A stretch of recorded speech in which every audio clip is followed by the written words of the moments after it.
Olá, pessoal, sejam muito bem-vindos à nossa disciplina de Gestão do Conhecimento.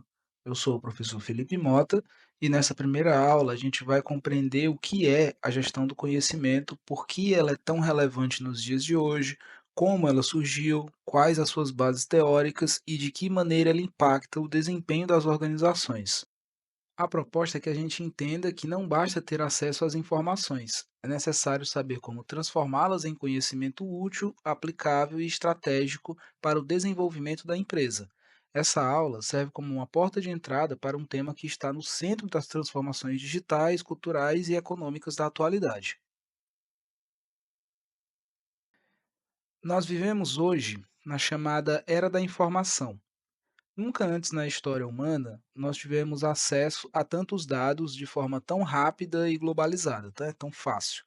Mas mais importante do que essa facilidade de acesso, mais importante do que ter informação, é saber como a gente pode transformá-la em conhecimento e sabedoria para tomadas de decisão.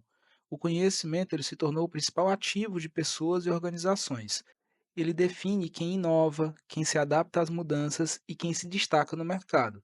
Enquanto no passado o capital era medido por recursos físicos, hoje ele se mede em boa parte pelo que as pessoas sabem e mais ainda pelo que elas fazem com o que elas sabem. Então, entender essa virada de chave é o primeiro passo para que a gente possa compreender a gestão do conhecimento como um campo estratégico nas organizações do século XXI. Um exemplo que eu posso dar para vocês do que está acontecendo hoje, né, com relação a essa guerra, digamos assim, de um modelo industrial contra um modelo da era da informação, é o que está acontecendo lá nos Estados Unidos, né? O presidente norte-americano está adotando algumas medidas que, na prática, estão fechando o mercado e ele objetiva com isso, trazer as indústrias de volta para dentro dos Estados Unidos. Qual é o problema? Os Estados Unidos hoje é um país em que 70% das pessoas trabalham, no setor de serviços, que é majoritariamente gestão do conhecimento, tá.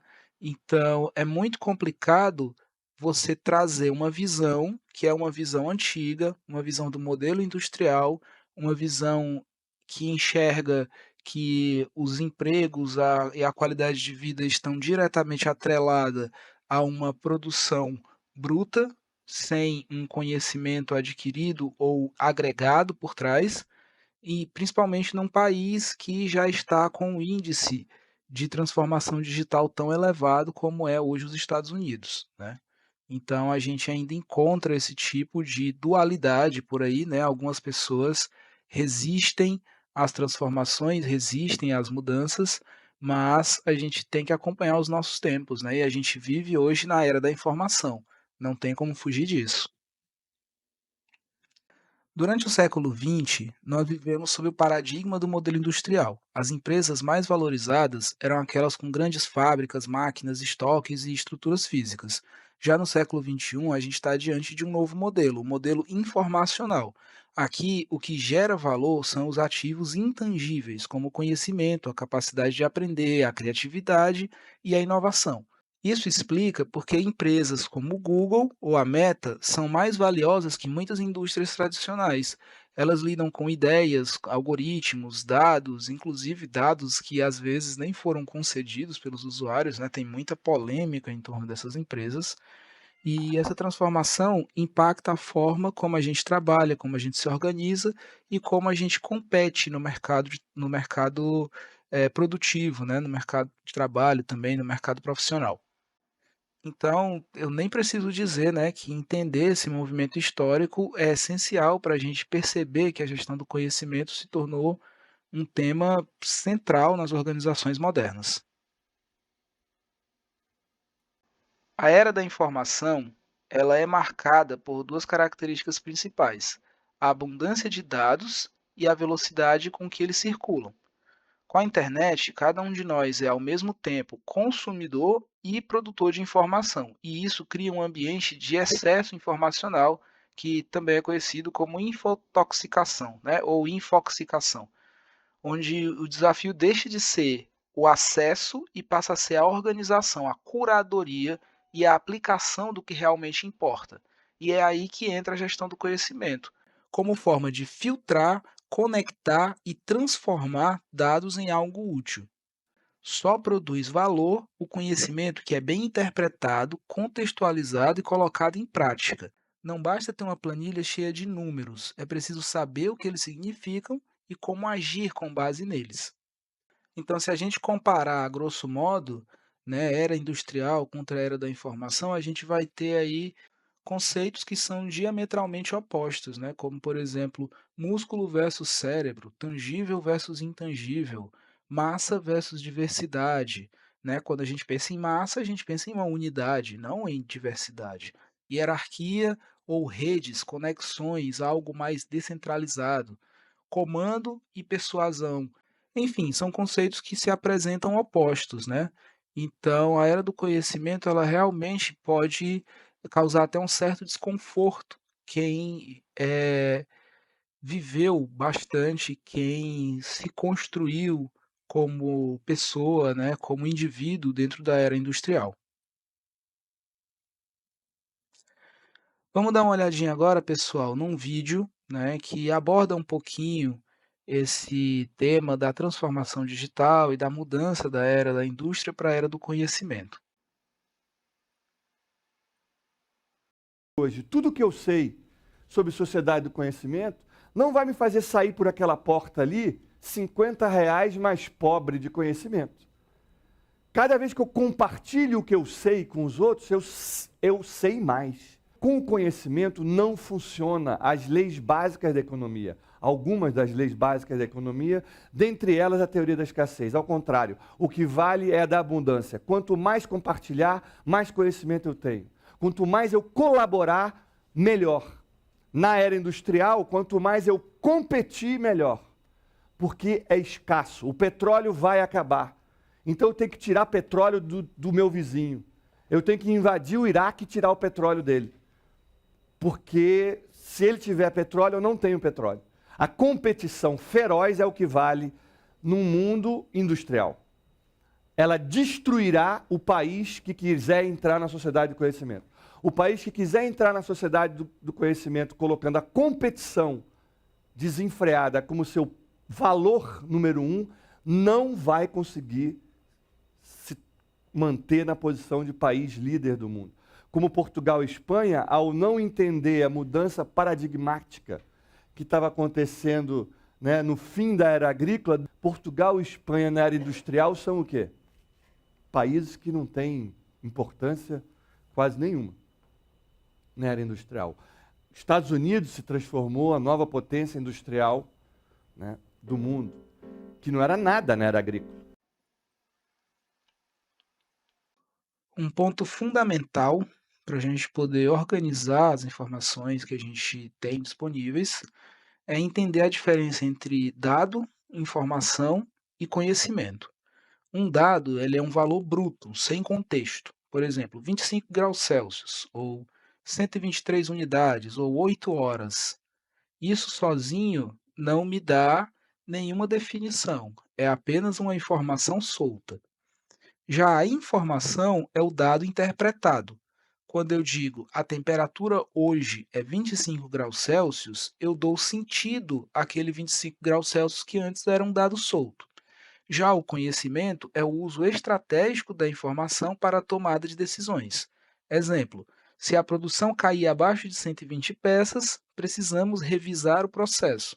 Essa escadinha ela é importante porque muita gente acha que basta ter os dados para tomar boas decisões, né? Mas isso não é verdade.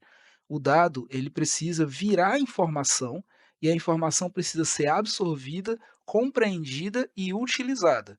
A gestão do conhecimento, ela atua justamente nessa transformação, garantindo que o que a gente sabe, que o que a gente descobre através desses dados, seja relevante, confiável e útil para agir de maneira melhor, né, de maneira mais competitiva, de maneira mais estratégica. Aqui, pessoal, a gente tem uma representação assim mais gráfica, né, para ajudar a gente a entender como é que a gente organiza esses dados, né? Então, aqui na primeira coluna, a gente tem os dados soltos, desorganizados, eles não estão categorizados, eles não estão separados de forma alguma. Na segunda coluna, a gente já mapeou esses dados e separou eles em 2 grupos que nós pintamos aqui de cores diferentes. Então esses dados agora eles carregam uma informação, e quando a gente faz conexões com essa informação, a gente tem ali um mapa do conhecimento, que seria a nossa coluna 3. Se a gente, identifica 2 pontos que poderiam ser ligados para resolver um problema dentro desse mapa do conhecimento, então a gente acabou de ter uma ideia. E aí, quando a gente consegue concretizar essa ideia, a gente adquire aí um estado de sabedoria, né? A gente passa a deter um conhecimento por completo, tá legal? Então, uma forma simples da gente entender essa hierarquia é por meio de 3 perguntinhas. Dado o que, né? Então o dado seria essa pergunta, o que, né? O que é essa coisa? A informação seria o que significa e o conhecimento seria o que fazer com isso, tá? E aí as consequências é da ideia para frente. Então vamos imaginar um exemplo da vida real. Você recebe um relatório com o número de vendas todo mês e esse número isolado ele é um dado, tá? Quando você compara com o mês anterior, ele já se torna uma informação. Mas quando você percebe que as vendas caíram por causa da mudança de estratégia que foi tomada meses atrás, né, por um outro gestor talvez, e decide ajustar um plano de marketing, aí você já está utilizando conhecimento. O valor real está na ação. Não basta a gente identificar, a gente tem que agir, a gente tem que atuar. E por isso, conhecimento sem aplicação é como um manual guardado na gaveta. Tem potencial, mas não resolve nada. A gestão eficaz do conhecimento, ela nos ajuda a transformar esses passos em um ciclo contínuo de aprendizagem e melhoria. Então, sempre que a gente registra, sempre que a gente associa, sempre que a gente mapeia essa informação, a gente está inevitavelmente melhorando os nossos processos. Então, a gente falou bastante de gestão do conhecimento até agora, mas a gente ainda não tem uma definição formal para ela, tá? Então, segundo o Davenport e Prusak, gestão do conhecimento é um processo formal e deliberado de identificar, capturar, organizar e compartilhar os ativos de conhecimento da organização, com o objetivo de criar vantagem competitiva. Então, identificar seria descobrir o que as pessoas sabem. Organizar seria estruturar esse saber, né, criar documentos, processos, sistemas, etc. Compartilhar é garantir que esse conhecimento circule entre equipes e permaneça dentro da sua instituição. E aplicar é usar esse conhecimento certo, no momento certo, para tomar decisões e inovar. Ou seja, não é algo que acontece por acaso, é um processo estruturado com métodos, ferramentas e objetivos claros.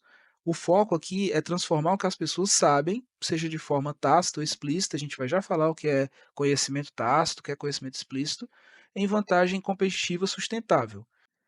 Então, a gestão do conhecimento envolve mapear o que cada colaborador sabe, criar ambientes para a troca de saberes, documentar boas práticas, aplicar esse conhecimento e criar uma cultura de aprendizado contínuo. E mais importante, garantir que esse conhecimento circule e seja acessível a todos que precisem dele. Porque conhecimento parado, que não é compartilhado, ele perde valor. Com o tempo, ele vai ficar obsoleto, ele vai ficar para trás e ele vai simplesmente ser descartado se ele não estiver sendo utilizado e atualizado continuamente. Então, gestão do conhecimento é, portanto, uma ferramenta estratégica essencial para o sucesso de uma organização, seja ela qual for. Um dos grandes nomes da gestão do conhecimento é Ikujiro Nonaka, um pesquisador japonês que desenvolveu um dos modelos mais importantes da área, o modelo SESI. Ele propõe que o conhecimento organizacional é criado a partir da interação entre pessoas, especialmente na troca entre o conhecimento tácito, aquele que está na experiência, na intuição, aquele que a pessoa às vezes não consegue explicar, e o explícito, que é o documentado, o formal, o que está nos manuais de instrução, né, nos protocolos, nos procedimentos que são utilizados. Segundo ele, o ambiente ele precisa incentivar essa conversão constante de conhecimento. Então, gestão do conhecimento, segundo os conceitos dele, não é apenas sobre ferramentas, é antes de tudo sobre pessoas e relações entre pessoas que vão criar e propagar esse conhecimento. O parceiro de escrita do Nonaka é o Hirotaka Takeuchi, né, que ajudou ele na formulação das teorias de organizações como criadoras de conhecimento. Ele é coautor da obra The Knowledge Creating Company e teve uma contribuição valiosa ao trazer a visão gerencial e de marketing para o modelo, né, uma vez que o Nonaka era um cara mais teórico, né, enquanto o Takeuchi já era um cara mais de mercado. Então, o Takeuchi ele mostra como o conhecimento pode ser usado para gerar vantagens competitivas, especialmente por meio da inovação contínua. Ele também reforça que o conhecimento precisa ser trabalhado em ciclos, criar, compartilhar, aplicar, revisar e criar novamente. Um aprendizado nunca está completo, ele evolui com o tempo e com a prática. No contexto organizacional, o Takeuchi reforça que o papel da liderança é fundamental para estimular a criação de conhecimento, dar espaço à experimentação e valorizar o erro como fonte de aprendizado. Outro grande teórico da gestão do conhecimento, né, o Thomas Davenport, que até nós citamos ele na nossa definição de gestão do conhecimento, foi um dos primeiros autores ocidentais a abordar a gestão do conhecimento como uma perspectiva mais estratégica e tecnológica. Sua principal contribuição está no livro Working Knowledge, escrito juntamente com Lawrence Prusak, que a gente vai já falar dele também, e nesse livro, o Davenport defende que a gestão do conhecimento deve ser integrada aos processos organizacionais, com o uso de tecnologia da informação para armazenar, distribuir e aplicar conhecimentos de forma eficaz. Mas ele também alerta que a tecnologia sozinha não resolve. É preciso estratégia e gestão inteligente, porque senão você acaba tornando os processos mais burocráticos através de uma tecnologia mal aplicada. O Lawrence Prusak, né, coautor do Working Knowledge, junto com o Davenport, é um pesquisador com formação em História, Biblioteconomia e Ciência da Computação, o que torna especialmente sensível ao valor dos relacionamentos e das redes humanas. O Prusak, ele destaca que grande parte do conhecimento organizacional está nas conversas informais, nos corredores, nos cafés, e que muitas vezes o conhecimento não circula porque as pessoas não confiam umas nas outras ou porque os incentivos não estão alinhados. Ou seja, para compartilhar conhecimento é preciso que confiança, segurança psicológica e cultura colaborativa sejam algo perceptível para todos os que estão ali naquele ambiente corporativo. O Prussak, ele também, ele valoriza muito a questão da narrativa, né, o storytelling, como a gente chama hoje, como uma forma de transmissão de saberes dentro das organizações. Até porque a memória organizacional, ela não está só nos documentos, mas também na experiência dos seus colaboradores. Então, por isso, ele defende que a tecnologia ajuda, mas são as pessoas e as redes sociais internas que realmente fazem o conhecimento circular, né? Bem alinhado também com o que o Davenport estava propagando ali, né? Que a tecnologia, ela por si só, ela não resolve. Ela pode ser uma muleta muito poderosa, mas você precisa saber usar. E o último autor que a gente vai citar aqui é o Peter Senge, né, que é outro autor assim, essencial para compreender a gestão do conhecimento. A principal obra dele, A Quinta Disciplina, apresenta o conceito de organizações que aprendem, empresas que conseguem se adaptar constantemente, aprendendo com seus erros e com o ambiente e com seus próprios colaboradores, né, com as coisas que vão acontecendo no dia a dia, não se perde, né, tem empresas que são assim, não perde a oportunidade de explorar algo que aconteceu para extrair conhecimento daquele fato, tá. Então, o Senge, ele introduz a ideia de um pensamento sistêmico, a compreensão de que os problemas não devem ser analisados de forma isolada, mas como parte de um todo, e que nas organizações que aprendem, o conhecimento está em constante circulação. As pessoas, elas não só executam as tarefas delas, mas elas refletem sobre o que elas fazem e melhoram continuamente, tá? Então, vocês veem que todos eles seguem uma mesma linha, né? Todos eles defendem que o principal agente na gestão do conhecimento são as próprias pessoas que estão envolvidas, né, na criação e na manutenção desse conhecimento. Existem três visões principais da gestão do conhecimento. A visão tecnológica, que foca nas ferramentas e sistemas, né, repositórios, intranets, business intelligence, base de dados e etc. É a parte visível, a parte tangível da gestão do conhecimento. A visão organizacional ou estratégica, que vê o conhecimento como um ativo que precisa estar alinhado com os objetivos da empresa, e é onde entram as atividades como planejamento baseado em conhecimento, análise de indicadores, inteligência competitiva e tomada de decisão estratégica de maneira geral. Já a visão humana ou social, ela valoriza as pessoas, a cultura organizacional, a troca informal, o aprendizado com os colegas, né, o aprendizado entre pares e as comunidades de prática.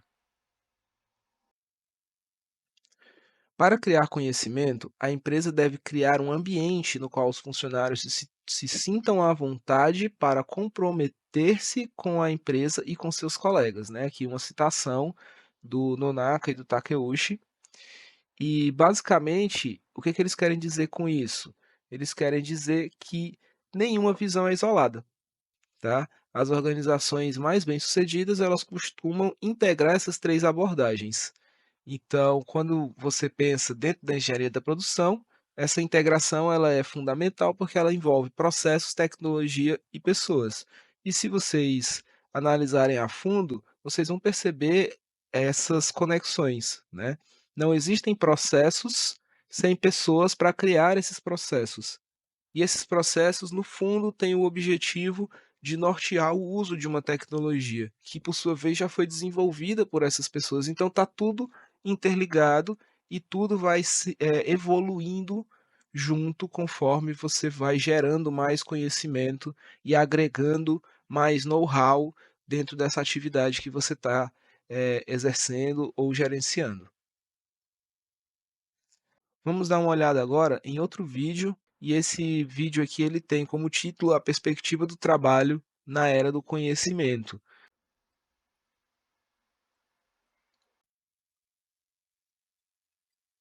O consultor de empresas Valdez Ludwig esteve aqui no Sem Censura e deu uma verdadeira aula sobre o mercado de trabalho.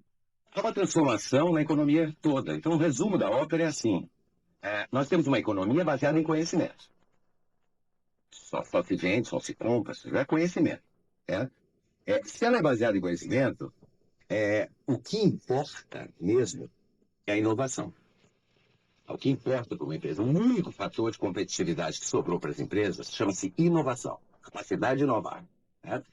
Inovação só vem de gente. Inovação não vem de máquina. Então, o ser humano passou a ser a chave da estratégia das empresas. O empresário bacana sabe que a única coisa que presta na empresa dele são os funcionários dele. O resto não vale nada. Empresas com patrimônio, tamanho dessas companhias aéreas aí, que problema, certo? O melhor equipamento do mundo. Certo? Não adianta isso. Se você não colocar o teu funcionário em primeiríssimo lugar, é a única coisa que vale. Tá certo? Se eu deixo de ser senhor de engenho, eu não preciso de capataz. Por que tem capataz? Porque o senhor de engenho detesta sujar as mãos. Então o que ele faz? Ele contrata um capataz. Nas nossas empresas ele dá o nome de gerente, esse cara. Aí você pergunta, o que você faz pro gerente? Nada. Certo? O que você faz aqui? Eu coordeno. Eu supervisiono. Nada. Ele não faz nada. Ele passa o dia como capataz. Ou seja, controlando os outros. Certo? Acabou o que eu pedi? Eu pedi outro. Cadê o relatório que o homem está pressionando? Sempre tem um homem pressionando o cara. Por quê? Ele fica no meio de campo. Está desempregado. Desempregado. É um cara que não sabe fazer nada. É só controlar os outros. Daqui que eu assino, adoro assinar e tal. Agora, essa estrutura ainda vige, quer dizer, por quê? Se tem senhor de engenho e tem capataz, é porque tem uma terceira raça. Que é a maioria das pessoas que tem uma vocação para escravo. Aí é a questão do empreendedorismo. Eu não posso mais ir para o mercado de trabalho como um escravo. O que é o escravo? Detesta trabalhar. E é fácil de fazer o teste. É fácil fazer o teste para saber se é escravo ou não. Você pergunta para a pessoa assim, e se você ganhasse na Mega Sena? Eu quero dizer, se eu ganhasse na Mega Sena, eu não passava nem da porta daquele inteiro. Feia trabalhar. Bom, ele tem a síndrome do domingo de noite, aquela história toda. Ele confunde o salário completamente. Ele acha que ele ganha pouco e ponto final. Ele esquece que a regra do salário é igual no mundo inteiro, desde Adão e Eva. As pessoas recebem pela sua raridade e não pela sua importância. Os professores estão em alta e ganhando pouco. Por quê? Porque tem muito e o Popó ganhou em 12 minutos o que, certo? O que nenhum professor vai ganhar, mas Popó só tem um. E professor tem um. E o erro definitivo do escravo é trabalhar mal porque ganha pouco. Por que você está trabalhando tão mal se eu ganho pouco? O dinheiro que eles me pagam não é para fazer trabalho espetacular. Não. E aí ele fica, quem é que vai te achar? A minha orientação, cadê, Cano? Tá lá. Primeiro, se você ganha pouco, sabe o que você tem que fazer? Um trabalho espetacular. Porque aí alguém te acha. O cara que começa a jogar bola, ele começa a jogar bola ganhando salário mínimo. Ele não faz gol contra porque ganha pouco. Vou fazer gol contra. Por quê? Porque eu ganho pouco. Ele vai e mostra o talento dele. E aí alguém descobre. Você ganha pouco, faça um trabalho espetacular. Olha que engano. E o pior ainda, o escravo tem essa coisa de não gostar muito do salário, que ele gosta do benefício. Entendeu? Tem vai, tem até que. O importante é cesta básica. Né? Agora, por quê? Porque a estrutura industrial ainda está aí, a velha, para a maioria das empresas. Mas tem um funcionário que é maravilhoso e que nunca é reconhecido, tem que ser demitido da empresa. Claro que ele tem que Procurar sair. outro. Claro, Já faz um trabalho uma graça, você dá. Você faz um trabalho espetacular, o cara continua pagando pouco. O pagamento, você tem que saber quanto você vale no mercado. O cara chega para mim e diz assim, eu quero aumento. Eu digo, tem alguém querendo contratar você? Não. Ué, então você vale, meu irmão. Isso é no mundo inteiro. Não importa se é socialismo, comunismo ou capitalismo. Isso aí vai desde Adão e Eva. Então você tem que saber quanto você vale também. Para poder exigir. É a passeata onde o servidor público. Eu quero. Eu quero. Onde que quer? Quanto você vale? Me diga quanto você vale. Infelizmente é assim. Esse modelo industrial velho morreu então. Então é o fim do capataz. O fim do capataz morre junto o tal do gerente. É o fim completo da escravidão. Agora sim acabou a escravidão.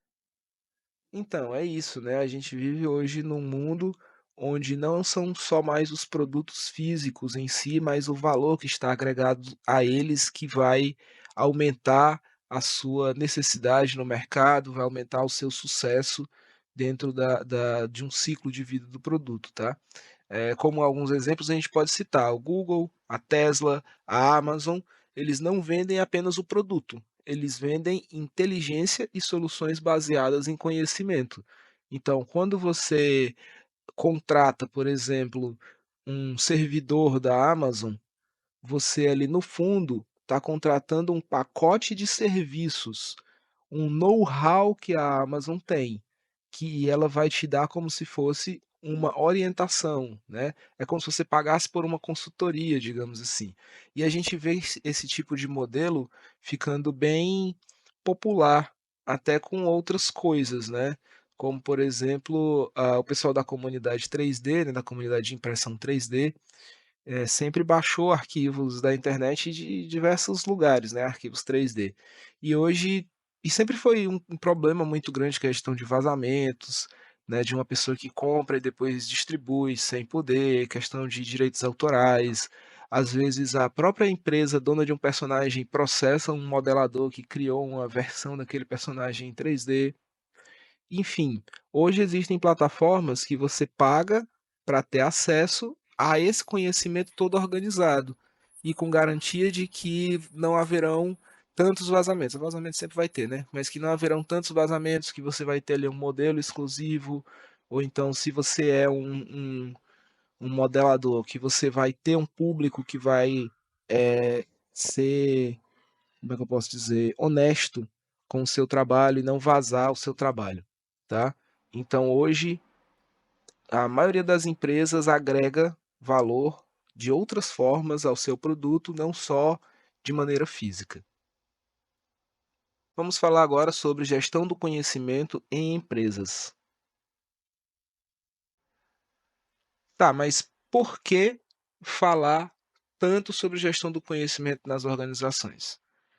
Bem, porque o conhecimento ele é o único recurso que cresce quanto mais a gente compartilha. Então, diferente do dinheiro, ou do tempo, o conhecimento se multiplica quando circula. Então, ele tem um potencial de ser um ativo muito grande e fazer um diferencial e ser um diferencial competitivo muito grande também dentro da empresa. Além disso, ele está nas mãos das pessoas, né, no processo e na cultura. Enquanto ele não é gerenciado, ele se perde. Então, se a gente não fala sobre esse conhecimento, ele é um potencial que vai embora, ele é um potencial desperdiçado. Gestão do conhecimento ajuda nesse processo, ajudando também a evitar retrabalho, desperdício de tempo e tomada de decisões ruins.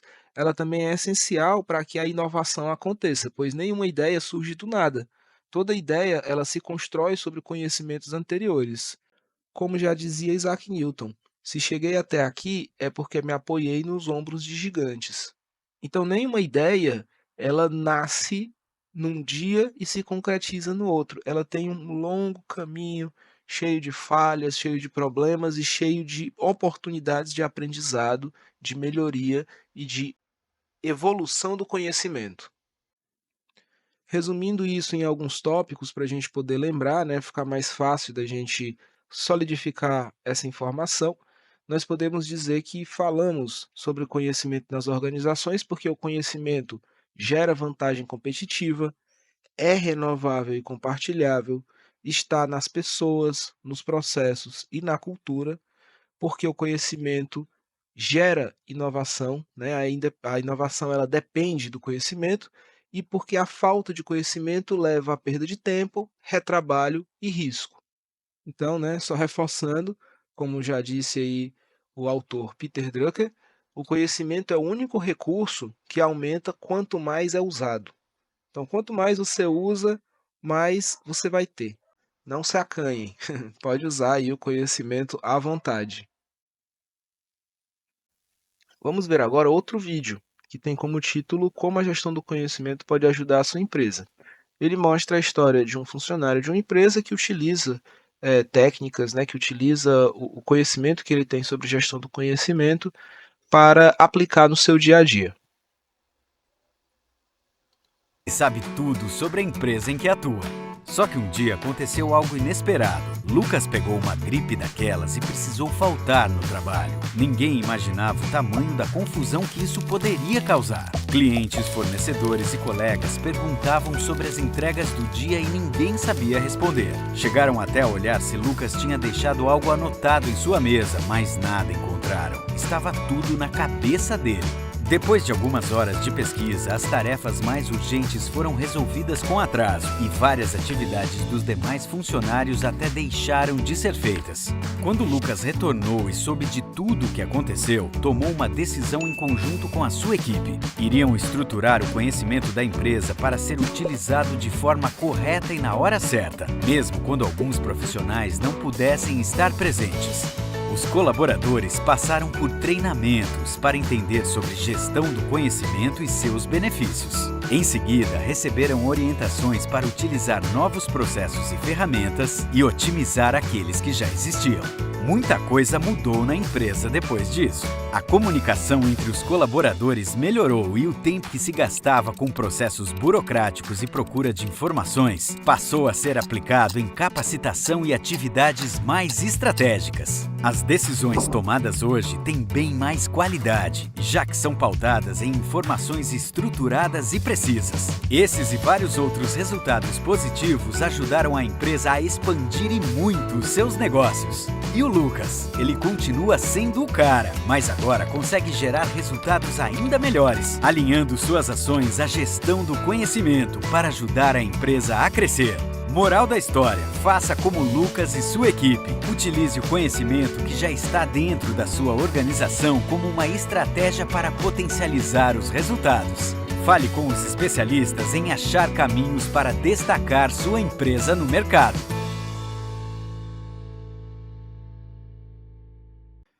Então, seguindo aqui na onda dos exemplos, vamos a alguns exemplos reais. A gente pode encontrar diversos exemplos na indústria de empresas que atuam muito bem na área de gestão do conhecimento. Inclusive, a gestão do conhecimento ela foi moldada por algumas dessas empresas.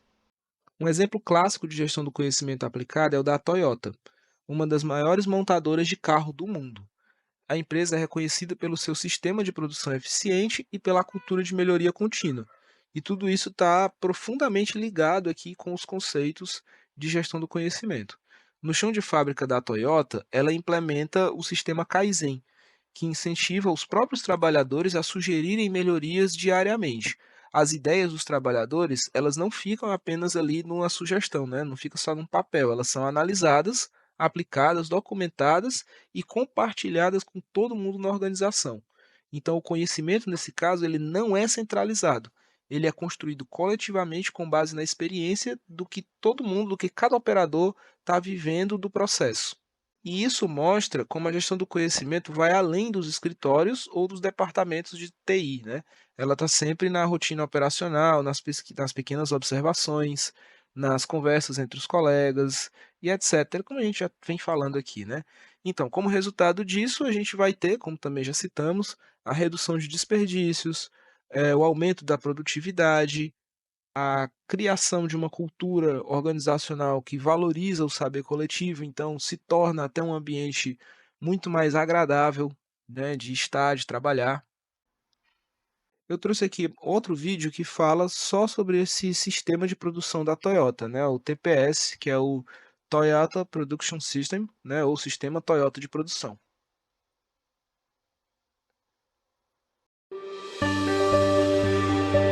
Qualidade, eficiência e produtividade.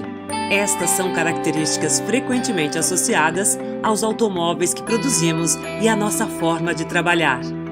Nós, da Toyota, nos empenhamos há mais de 70 anos na melhoria e aprimoramento de nossos processos para que nossa marca sempre esteja ligada à qualidade. Esse método de trabalho, seguido por todos nós da Toyota, é o TPS, Sistema Toyota de Produção. O TPS é um sistema de produção baseado na filosofia de eliminar completamente todos os desperdícios nos processos de produção e constantemente buscar pelo método mais eficiente. Eliminar desperdícios é uma ferramenta muito poderosa quando se busca trabalhar com efetividade. O TPS nos orienta na análise de todos os aspectos do processo, desde o espaço de trabalho até a forma de produzir. Com o sucesso da utilização do TPS no dia a dia da Toyota, percebemos que o sistema pode colaborar com o desenvolvimento da sociedade em geral. A busca da melhoria contínua pode ser usada para melhorar os métodos de trabalho em qualquer atividade. A partir daí, a Toyota criou uma divisão que é para manter a essência do TPS e aplicar em outras empresas e também em organizações não governamentais. Um dos exemplos de sucesso no Brasil foi a parceria com um tradicional hospital da cidade de São Paulo, o Hospital Santa Cruz. Aqui, trabalhando junto com a equipe do hospital, identificamos que o ideal seria iniciar pelo pronto atendimento, por ser um setor complexo e que necessitava de mais agilidade. O nosso intuito é estar sempre buscando por mudanças, conceitos novos para reduzir o tempo, ganhar agilidade, qualidade e segurança no serviço que é prestado ao nosso cliente. A equipe do TPS começou com uma análise do espaço e dos processos envolvidos, para assim identificar esforços e desperdícios desnecessários. Enfim, para que os procedimentos no PA fossem mais lineares. Detectamos que havia uma perda de eficiência nas salas de espera, onde os pacientes tinham que ir e vir constantemente de salas diferentes. Outro problema era organizar as salas de forma que os médicos sempre soubessem onde encontrar seus pacientes. Baseados no TPS, reformatamos a distribuição das salas, permitindo que pacientes e médicos tivessem um fluxo contínuo. Esta ação permitiu que o tempo médio de espera dos pacientes se reduzisse em aproximadamente 30 minutos. Outro exemplo é o processo de coleta de medicamentos e equipamentos da enfermagem. Antes, os enfermeiros tinham de se movimentar de um lado a outro da bancada de trabalho muitas vezes. Um esforço desnecessário que tomava o tempo e a energia das equipes. Com uma reordenação dos materiais, o trabalho é mais contínuo e o tempo de preparação foi reduzido em 22%. Os ótimos resultados que atingimos não seriam possíveis sem a completa integração entre a nossa equipe e as equipes do hospital.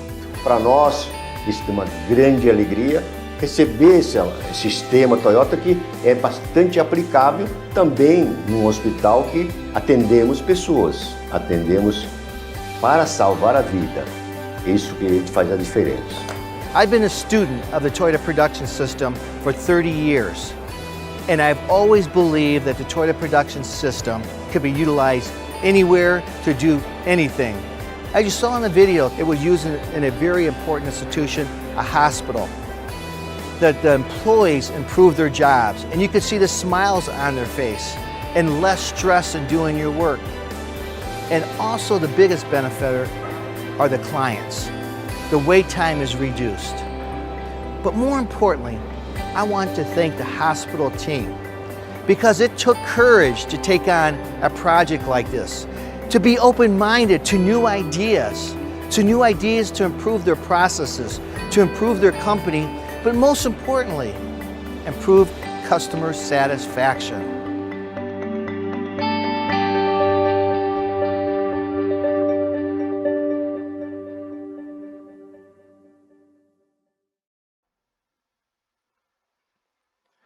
Continuando com os nossos exemplos, a gente pode citar também o caso da Petrobras. Tá? A Petrobras ela usa algumas técnicas de gestão do conhecimento muito eficazes, como, por exemplo, os grupos de prática. Em todo projeto, que são, né, no caso da Petrobras, muitas vezes de alta complexidade e de grande risco, eles mantêm um sistema de lições aprendidas. A cada projeto concluído, os erros e acertos são registrados em repositórios acessíveis para todas as equipes, né, mesmo as que não participaram daquele projeto. E isso evita que os mesmos problemas se repitam no futuro e permite que novos projetos sejam planejados com base na experiência anterior, melhorando assim o tempo de execução e o resultado final. Além disso, a Petrobras mantém comunidades de prática, né, como eu citei, que são grupos formados por especialistas de diferentes áreas que compartilham desafios, soluções e boas práticas. Então, não necessariamente o cara que lida com extração de petróleo, ele vai interagir só com outros caras que fazem a mesma função. Ele vai trocar informações com outras pessoas, como por exemplo o cara que está na outra ponta, na distribuição. Então, conversando, às vezes eles têm um mesmo problema que começa em um local, termina no outro, mas que eles sozinhos não conseguem enxergar, eles sozinhos não conseguem ver aquele problema, porque eles só têm uma parte do problema. Aí quando conversa com o colega que tem a outra parte, eles conseguem ali chegar numa solução que resolve o problema de todo mundo, né? Que antes não daria para fazer sozinho. Então, aqui no caso da Petrobras, a gestão do conhecimento se traduz em segurança operacional, economia de tempo e redução de falhas técnicas, o que é mais uma prova de que o conhecimento bem gerenciado impacta diretamente na performance organizacional. Um outro exemplo que a gente pode citar também é o da Embraer. A Embraer ela é a terceira maior fabricante de aeronaves do mundo e ela mostra como o conhecimento técnico pode ser um ativo estratégico. Os nossos aviões produzidos no Brasil, eles voam em todo o mundo. Eles são muito comuns, principalmente ali na Ásia, no Oriente Médio, né? A gente até acompanhou algumas polêmicas recentemente, um avião que foi derrubado a tiros, né, porque passou próximo a uma zona de guerra, né, naquela situação lá, Rússia, Ucrânia, e os nossos aviões, eles são, nossos que eu digo, né, digamos, né, o avião produzido no Brasil, o avião brasileiro, ele é tido como um avião extremamente seguro, que tem pouquíssimos problemas técnicos. Quando acontece algum acidente envolvendo um dos nossos aviões, né, produzidos no Brasil, geralmente é algo com falta de manutenção ou com problema técnico do piloto, né, problema do piloto, não da aeronave em si, tá? E na empresa, eles têm um registro meticuloso de tudo, desde os testes até as soluções encontradas durante o desenvolvimento de uma aeronave. Esse conhecimento ele é documentado e reutilizado nos projetos futuros, acelerando o processo de inovação e garantindo a qualidade. Além disso, a empresa promove uma integração forte entre as áreas, o que facilita a troca de boas práticas entre engenheiros, técnicos e gestores. Como resultado disso, eles têm economia com retrabalho, agilidade no desenvolvimento de novos modelos e mantém essa excelência técnica que é referência mundial. Se a gente citou, né, que anteriormente a Petrobras focava a gestão do conhecimento mais para uma área de segurança, aqui a Embraer já direciona a gestão do conhecimento mais para o lado da inovação. Ela vai ser a base para a inovação e para a competitividade internacional da empresa. Vamos ver aqui um videozinho também falando sobre essa liderança mundial, né, sobre a tecnologia da Embraer e como a empresa utiliza a gestão do conhecimento em seus processos.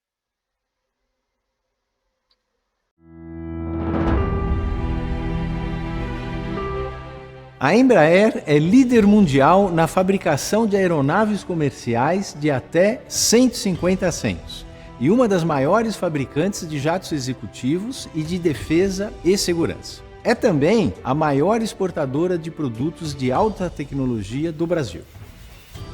Além da aviação, a empresa oferece soluções tecnológicas inovadoras em áreas como sistemas embarcados, segurança de fronteiras e segurança cibernética.